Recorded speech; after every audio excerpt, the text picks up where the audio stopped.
We are about to enter a whole new era with peak oil.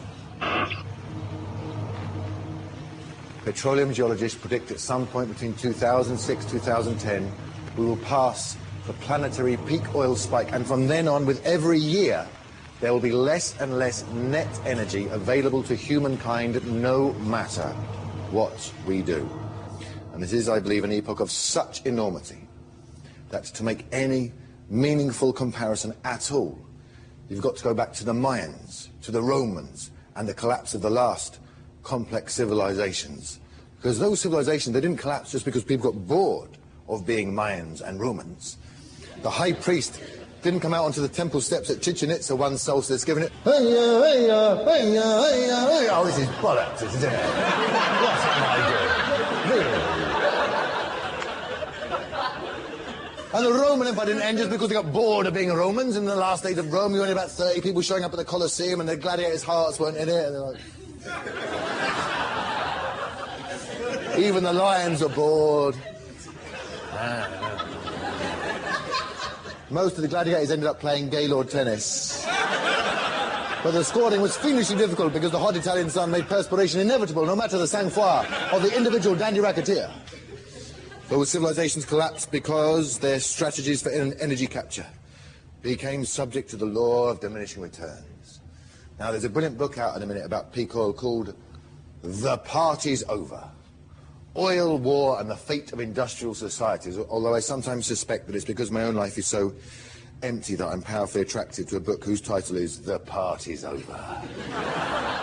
Yeah, Jude Law, swanning around the globe with all your actress girlfriends. Well, I'm afraid to have to tell you the party's over. And all you young people driving away in the nightclub discotheques, going home and having free love, excuse me while I take the needle off the record. The party's over.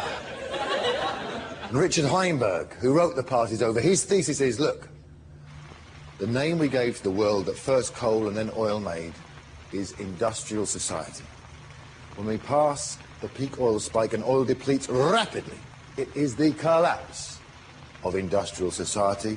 And that faced with this enormous fact, this elephant in the room, humans are in denial, looking as ever for the quick techno fix, but there is no way out.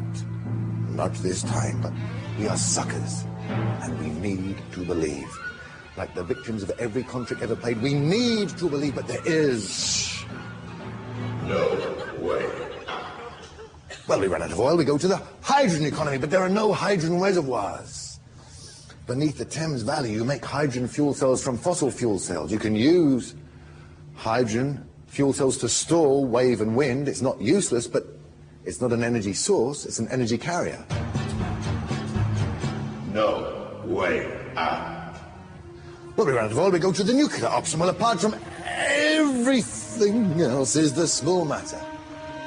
That from mining to decommissioning, the nuclear cycle as a whole produces 75% as much carbon emissions as coal-fired gas stations, non-starter. No way out. I don't want to bum you out totally.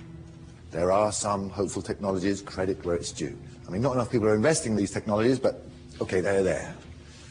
If you must have cars in the future, they can be powered by zinc air fuel cells, which produce a non-toxic byproduct, the zinc oxide, which is a kind of viscous, thick, creamy white substance which can be recycled into fresh zinc fuel pellets using electrolysis and walnut oil. And the catalyst that they're developing at Stanford University is thermobroma cacao, or coca solids. So the car of the future will drive along powered by zinc air fuel cells, and out the back, on a little tray, will be produced a row of this thick, creamy white substance surrounded by a chocolate whirl with a walnut on the top. There is no way out. And transport is the least of our concerns. There is the small matter of the oil we eat.